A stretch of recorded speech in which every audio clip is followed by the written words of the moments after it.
welcome. You're watching Commodity Champions and I'm Manisha Gupta, and this is a special one that we bring you from Geo Convention Center. This is IJS Tritiya Signature, where you have thousands of exhibitors spread between Nesco and Geo, and there's a huge footfall as well. Well, it's the beginning of the year, and it's very interesting to see on where the jewelry market will head on from here for 2025. I want to start talking about diamonds first, and the last couple of years were slightly on a weaker side, especially when it came to exports. Remember, we saw all-time high prices in diamonds. That was back in Feb 2022, but the last couple of years have seen a bit of a decline. Well, not in all categories, but most categories. And it would be interesting to know from the who's who of diamond industry on how 2025 really seems to be looking like. So joining me on this discussion is Mr. Milan Chokshi. He's owner Moksh. I also have with me Mr. Darshit Hirani from Hirani Exports, and Kayvan, Tasvala, is partner Peacemoon Traders. Thank you, gentlemen, so much for joining in. I want to start with you first, and you know, when you look at the markets right now, and I want to start with prices first, there's been a lot of debate on how the raw diamond prices have seen a decline. Has it impacted a lot when it comes to the retail prices as well? Thanks, Manisha. Thanks for making time to come to the show. No, I don't think pricing is as much a factor for a retailer or a consumer as much as it is for a manufacturer. So in some ways, lower pricing is great for the retailer because that kind of helps with their margins. They can make product a lot more attractive and affordable. So no, I don't think the pricing, while optics can be that pricing falling is a negative impact, but sometimes it's a positive and kind of brings more customers in, right? How would you say 2024 panned out for you in sense of an opportunity and then a challenge? So luxury in general, since you started contextualizing this conversation with 2022 being a high, luxury, that is watches, bags, all the high brands, they're all seen a significant dip in consumption over the last year. Should I wait? Yeah, please go on. Yeah, so it's, whether it's watches, handbags, clothes, all of it has seen a decent dip. So diamonds being a luxury product and jewelry being a luxury item is in the same kind of space. So naturally, that would also see an impact. Spending in general has taken a bit of a hit for all luxury products. And when it comes to exports, the numbers seemed really weak. Would you say India was a bright spot within all of this? Obviously, the Indian economy over the last few years, and it's widely discussed everywhere. Indian economy is strong. China and the US are going through its own, transition period. China because of its economic situation, and the US, particularly with regards to our industry, is going through a bit of a change in consumption patterns. Sure. So India being such a huge market, obviously everyone's focus will now be inward and focus on India. And that's a good thing because everyone will spend lots of money trying to build the category here, spend on marketing, branding, advertising. And that rising tide will lift all boats. Let me come to you for a number as well, Milan. And what would you say has been a growth for India? We all understand that when it comes to diamond, it's just about 11% of a penetration. With the way the market is moving, are you looking at growth continuing at a pace that we've seen? Not immediately. Okay. I think it will take some time for the dust to settle on, all the changes that we are seeing in the industry. But eventually, over a longer period, I think there'll be clear distinction. Categories will be stronger, luxury, generics, everyday product. A lot of that, as marketing evolves in India and communication evolves in India, I think, culturally India is such a strong market for jewelry. I don't see a problem. I think it'll become probably one of the most important markets, if it isn't already one. All right. Darshit, to you then, and we all understand, as Milan Bhai has put in a context there, that luxury across has seen a bit of a hit, let's say. Yes. For you, how has it been? Because you deal in uber luxury in sense of diamonds as well there. Correct. So we are in the rarer side of things. We do color diamonds. Color diamonds are extremely rare, with less than 2% of all diamonds being color. So for us, it has been a very different experience. is two-pronged. I mean, certainly internationally things have slowed down. It has affected our business, yes. But domestically, this particular segment of color diamond has been appreciated big time, and the demand has been going up year over year, year over year. And I think the consumption pattern is also in a way where people want something new and different. With social media, people are moving on to new products very quickly, new things very quickly. So that certainly plays a role. So we have enjoyed the good times so far in India. I believe we would keep enjoying for the few years to come, considering how India is doing and how the spending pattern is. So yeah, I mean, that is a good prospect, yes. But then, yeah, overall, I think things are challenging internationally. Even when it comes to color diamonds, for that matter, China and America, you know, they are facing challenges with war and other aspects. But I think all in all, I feel India is going to be the So what has been your side. bigger market until now, and are you looking at newer markets now? So India is a newer market for us in a very large way. Middle East also has been, I think, overall been doing quite decent. I think a lot of the mindset matches with how India is and how Middle East is. So we do see a good traction still compared to all the other markets. We think Middle East and India are doing the best for now. Yeah. Kayvan, are you also planning to see 2025 continue as the same way? Are you looking at international markets opening, or do you think India is going to be a major focus? I feel India is going to be the main focus. International markets, I don't see China, US to grow more. I'm looking at Middle East market to grow nicely. So that is a good area for exports. But India is going to be the main progressive country for jewelry, yes. So what are plans for 2025 now? As the new year begins and we have an IIGS happening right here, how do you see the footfall? What are people looking at? What are you presenting now for 2025? And what is the one marketing strategy that you will pick for this year? People are looking more for designer pieces, one-of-a-kind piece, which is very different. They don't want traditional pieces. So their focus is they want to keep an inventory. The retailers want to keep an inventory which is very different from everyone. So coming up with new designs, new concepts, and one-of-a-kind pieces is going to be our strategy for this year. So what is going to be the buzzword? Is it going to be technology, newer designs, giving them a customer service, which they, something that we've talked about in the last year as well? I think customer service is going to be the main part here, because they want, ready prompt services, good quality, different segments, different concepts. So this is what they are looking for. So this would be their focus area. Milan bhai, another thing that we've been talking about is while the gold is hallmarked, the jewelry that is, and silver, there's a lot of conversation that silver and bullion would be hallmarked as well. When it comes to certification within diamonds, there has been a conversation and the government has been talking, BIS is looking at it, but is that a possibility at all, or do you think the third-party certifications is the way to stay right now? Certainly. There has already been a conversation about disclosure at point of sale when it comes to natural versus grown synthetic diamonds. Or lab-growns. Lab-grown and natural. There has obviously a representation that has reached. They are kind of going over it, and there should be some kind of clarification on that. And similarly, even the laboratory services that now will become very critical, because the consumer is also more aware with so much being written in media about lab and natural. It's important that the consumer is protected, and I think the consumer themselves will ask for some kind of third-party audit on what they're purchasing. So yeah, consumer protection is critical so that the trust and belief in this industry remains intact. Hallmarking did a fantastic job for our industry. The industry really burst after that came in, and the same thing will happen with gemstones and diamonds as well. Yeah, oh, absolutely. There's more transparency. There are more IPOs coming into the market as well, more corporates getting into this street. But is lab-grown still the elephant in the room, or do you think that is settled, done, and the market is moved on? No, it's not yet done. There is going to be, it's a very new product, right? There is a customer for it. There is a use for it.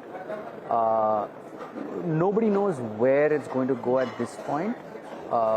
It will be, it will take some time for businesses and brands to use the product for its best value.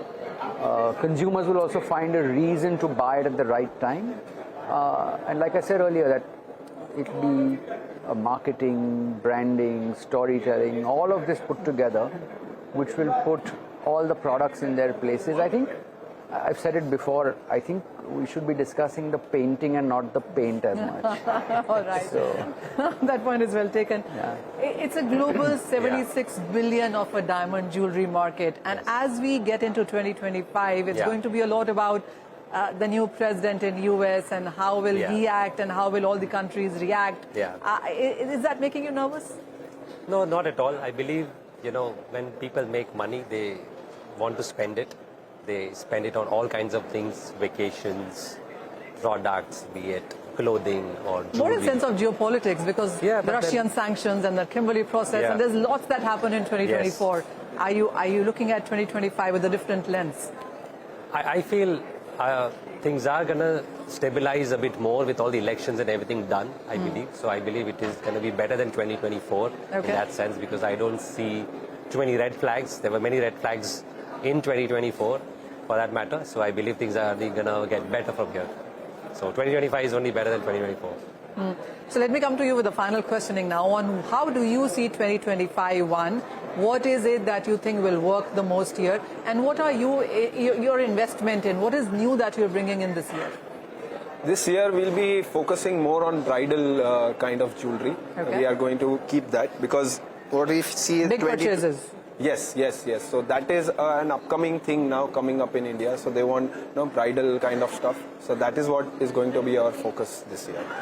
Darshit, bigger is better? For me, no. Even my kind of products, no, bigger is not better. Quality is more important. But I think with all the big weddings that is happening in last year that has happened, it has opened up a lot of people's eyes to what bridal jewelry has been. So, people are exploring different products. I mean, if you see that many of the big weddings have so many different varieties of products being worn, I think people are choosing what they like and they are demanding such level of products. And I think that's what's going to drive quite a bit of the high-end bridal segment. And along with that being an inspiration, it does trickle down as well. So that's what I feel that's going to be the trend set. Your final comments as well. More participants coming in. The world is changing in so many ways. Quick commerce and online is coming in. Has world changed a lot for you? And what's your sense as you get into New Year? I mean, we're in the luxury business, which is typically a slow. Luxury in my world is a slow kind of. It's not go with the flow, it's go with the slow. So we don't move. We don't move that fast. But the effort is to actually show the customer something they've never seen before. So while everything else is, in media and online and, you see it on your phone, our effort is to find them something that they've never seen before. All right. So clearly the worst is behind us. We have very hopeful jewelers sitting here, manufacturers, diamantiers as well, telling us that 2025 is the year to be. And luxury, well, yes, I absolutely get your point that while you're all running away, but running up and running and rushing, but luxury is something that works slow but works most importantly. Thank you, gentlemen, so much for joining in. Well, that's about diamonds, where you are looking at a better 2025 perhaps coming in. But after this break, we'll talk to you about gold, and there's a lot happening there as well.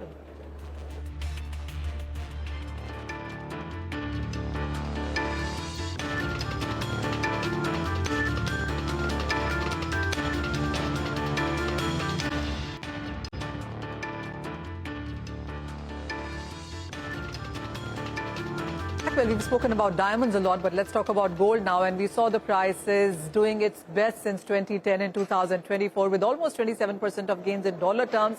And the way rupee has been depreciating, we perhaps have better returns for the Indian investors here. But who better than ask on what is expected for 2025 than Sachin Jain? He's MD World Gold Council here in India. Sachin, hi. Wishing you a very happy 2025. What would you say on how the year has started for you? I mean, IGS clearly has had footfalls like always, but what is the trend that it's showing to you? Thanks, Manisha. Thanks for getting me on. Wish you a very happy new year and may this one be as magical as 24. That's I can say, being from the gold.